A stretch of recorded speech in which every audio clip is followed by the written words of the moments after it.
Shavua Tov Rabotai, we are continuing with our Mishna Yomi, Masechet Yoma. We are up to Perek Zayin, Mishna Alayev. Today's Mishnayot should be Leilu Nishmat, Neria ben Svetlana Aranbayev, and Eliyahu ben Burcha Israelov, Menuchatam Began Eden. Amen.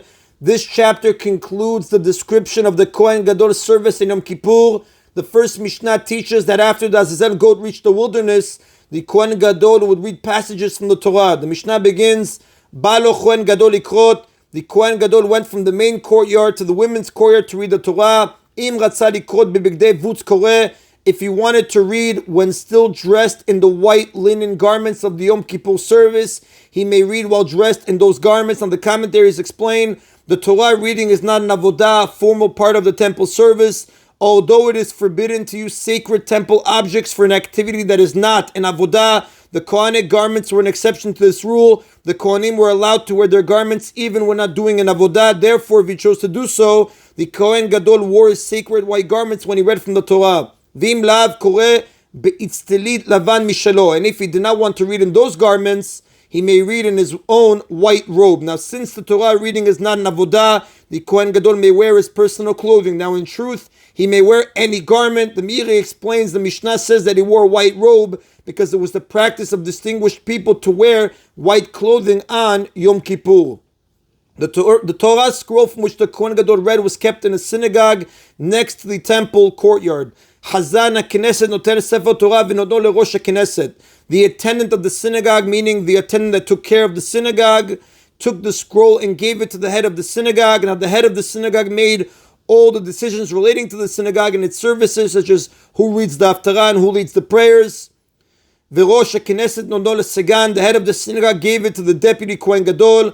V'asegan leKohen Gadol, and the deputy Kohen Gadol gave it to the Kohen Gadol. Now the Rav explains the reason for having so many people pass the Torah scroll is to honor the Kohen Gadol by showing that there are many ranks beneath him. V'Kohen Gadol omed v'mkabel v'koreh omed. And the Kohen Gadol stood and received it from him and read from the Torah when standing. Now the Kohen Gadol rose when the deputy brought the Torah scroll to him, in keeping with the law that one must stand when he sees the Torah scroll being carried, as Maran Shulchan Aruch speaks about in Chelek Yorah De'ah, chapter 282, Halakha 2. The Mishnah implies, the Rav explains, that the Kohen Gadol had been sitting until this point. Since he did not begin the Torah reading until the Azazel goat had reached the wilderness, which took a long time, he sat in order to preserve his strength. The fact that the Kohen Gadol sat shows that the Torah reading took place in the women's courtyard, because sitting in the main courtyard is forbidden. V'koreh acharei mot. He read the passage that begins after the death in Sefer Vayikra, chapter 16, Psukim 1 through 34, which teaches how the Yom Kippur service in the temple must be performed. V'ach be'asor, and the passage that begins but on the 10th in Sefer Vayikra, chapter 23, Psukim 26 to 32, which states general laws of Yom Kippur. Now, one who reads from the Torah may skip to a different section that deals with a similar subject, as long as the congregation is not forced to wait while he rolls the scroll to the desired place. In those times, the reader would pause after each verse, at which point someone would translate the verse into Aramaic, the commonly spoken language of the day. During that pause, it was possible for the Kohen Gadol to roll the scroll to the second passage, since it is only a short distance away, going from chapter 16 in Sefer Vayikra to chapter 23. Since the people did not have to wait idly in the meantime, for the translator was still speaking, skipping to another passage was permitted in this case. Then he rolled the Torah scroll closed and placed it against his chest. And he said, Yoter mima shekrati lifnechem katuv kan. There is more written here in this Torah scroll than what I have read before you. Now the Kohen Gadol recited the next passage from memory. Therefore, to prevent people from thinking that the passage was missing from the scroll, which would make it deficient and invalid, he assured them that the scroll contained more, referring to that passage.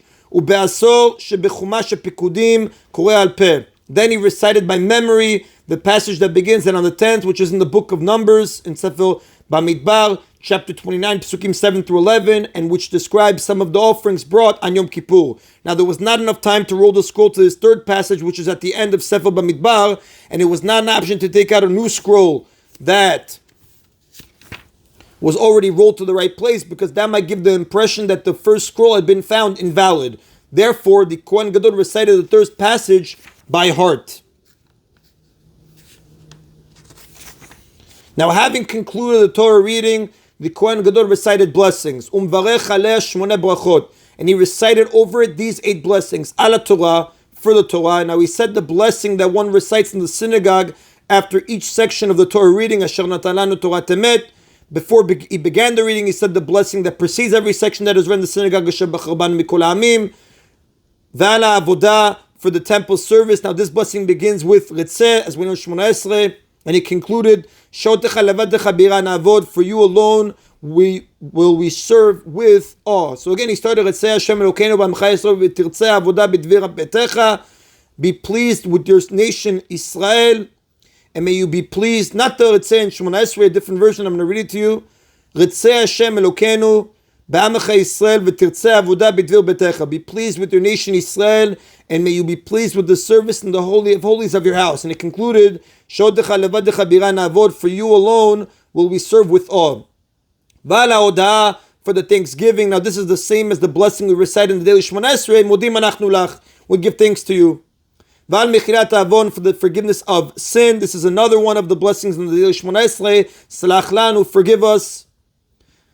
V'al hamikdash b'fnei atzmo, he recited a blessing for the temple separately. He prayed that the divine presence will continue to rest on the temple. The blessing concluded, Shochen b'Tzion, who dwells in Tzion.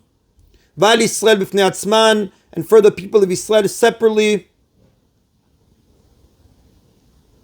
Now, before we explain that, the Mishnah does have parentheses, V'al Yerushalayim b'fnei atzma, but the reason the phrase is in parentheses because it does not appear in most versions of the Mishnah.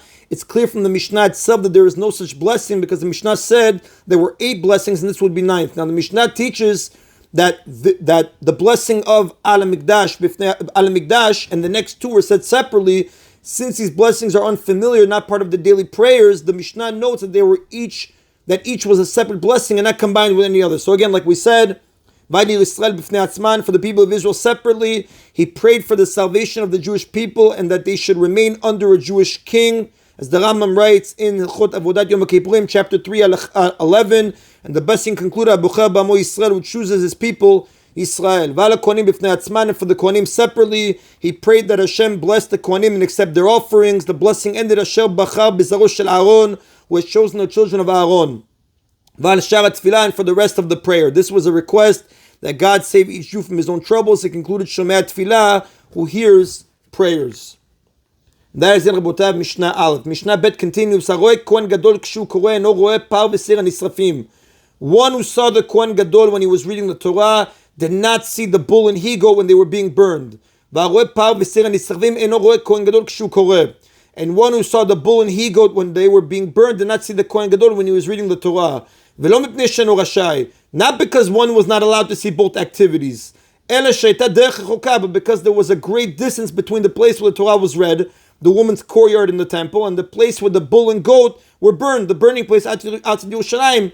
Umlechet shnein shava cha'achat. And both activities were performed at the same time. Now it could have been thought that leaving the scene of one activity to watch the other is forbidden, because of the rule that when a person is given the chance to do one mitzvah, he may not abandon it even to perform another mitzvah. We call en ma'avirin ala mitzvot. Watching a mitzvah is itself a mitzvah of sorts, because the more people that gather for the service of Hashem, the greater is his honor. As the pasuk says, "Berov am adat melech," with the great number of people is the glory of the king. Now the Mishnah teaches here that the rule that we just cited applies only where one is actually performing a mitzvah and not merely watching it, and therefore it was a technical reason why he didn't see both, because they were being done far away from each other. And that is the Rabotai of today's Mishna Yomi. Everybody should have a Shavua Tov. Baruch Adonai Leolam. Amen v'amen.